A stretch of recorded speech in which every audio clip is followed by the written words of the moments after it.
All right, in this little video, I'm showing you how Chinese craniosacral therapy is done locally on the head and neck area. First, I'm going to point out at the acupressure points, which are important.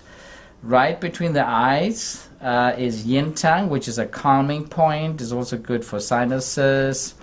This is a preferred point for all acupuncturists for calming. All right, it's your third eye, and of course think of the spiritual connotations of that. Then underneath the nose on the philtrum, the little groove over there, is another one.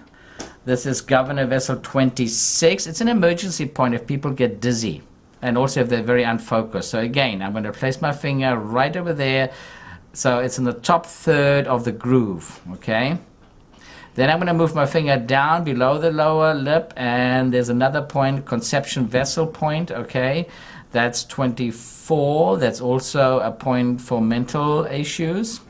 So as you notice, I've mentioned 3 points in a row which are all have to do with mental issues. Conception vessel, blood and qi, calms everything down. Also for any local mouth issues.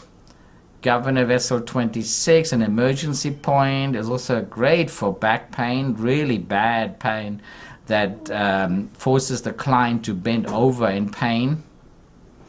1/3 up on the philtrum. Then between the eyes, between the eyebrows specifically, the third eye, okay, the 6th chakra, and also great for calming. Right, I'm going to turn the head now to the left and show you on the neck area certain points. And right over here, under the master process, all right, behind the SEM, I have got a gallbladder point, gallbladder 20. This is for notorious neck and headache pain as well. It relaxes the musculature all around the neck area, that stabilizes the head and is responsible for movement. So it's good for headaches, neck pain, increasing range of motion and that. Then I'm going to turn that a little bit more to the left, and I'm going to trace my finger all the way, and next to here the ropey ends of the upper trap.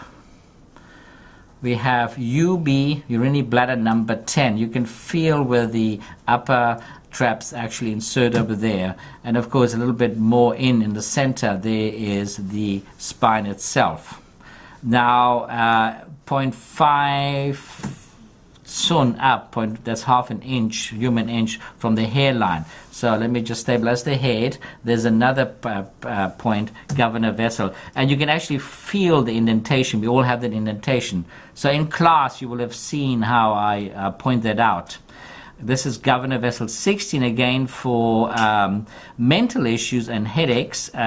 This is the point that they use for really crazy people to immediately calm them down if they are very, very hyper and have ADD and that. My finger naturally inserts into the groove. Now watch as I turn the head. I stabilize the occiput. It's in the palm of my hand. My index finger is in the little hollow. And now I can combine it with the third eye. I can combine it with the philtrum over here, governor vessel 26. I'm just going to put my little finger there because that seems to fit in nicely. And then I combine it with conception vessel number 24 and the little groove over there, little hollow. And remember what I said about acupressure points. If there's a hollow, if there's sensitivity, and if it's near a landmark, then there's bound to be an acupressure point. So all these 3 deal with mental issues of all kinds. And then locally, of course, think of TMJ, you know, and the headaches that ensue from that. They also deal with that, mouth issues, nasal issues, eye issues, and that. All right, so the very first thing we do a bit of tractioning. And what I do is now I cup the occiput in my hand. My fingers are now going to insert, let me show you, index finger, GB number 20, middle finger UB number 10, that's gallbladder 20, urinary bladder 10, and then I hold.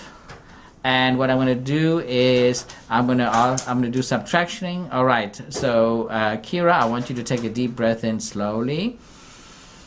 And now exhale slowly, and only in exhalation will you do the little tractioning. And the tractioning is like 2 out of 10. And then you hold it.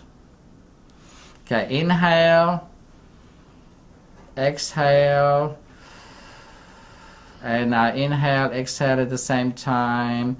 See, I meet a bit of resistance, you see, and you hold it. You see, now when the person inhales, there's a natural tendency for the head to kind of scrunch up and go down into the trunk area, but you hold it, you resist it. And the force is always like 2 out of 10, so don't exert too much force. You can do about 10 repetitions of this. Within 10 repetitions, you will have the head relaxed. I can feel the musculature relaxing. Let's do one more time. Inhale slowly, exhale slowly, and yes, I can see it feeling giving way. Notice the head stays on the table. After you've done about 10 or less repetitions of this tractioning, you slowly let go, and then you form the CV4 hold, cerebral vertebral number 4. This is what it looks like. Cross the hands like this. It doesn't matter which hand goes on top, like a little steeple or a tent. Place the fingers under the neck area. All right, and my fingers are now, my tips are now at C7. The palm of the hand is gently cupping the occiput. I'm not raising the head. I'm doing absolutely nothing. This is the most important craniosacral hold also in the Ablager style Western craniosacral therapy. But the thing is that I'm also touching governor vessel, which is the meridian which goes down the spine along the spinous processes. And I also got my fingers on several points near the neck area and then local sore points. And you just wait and wait for it to release. And there'll be twitching, and the tissue will get softer under your hands.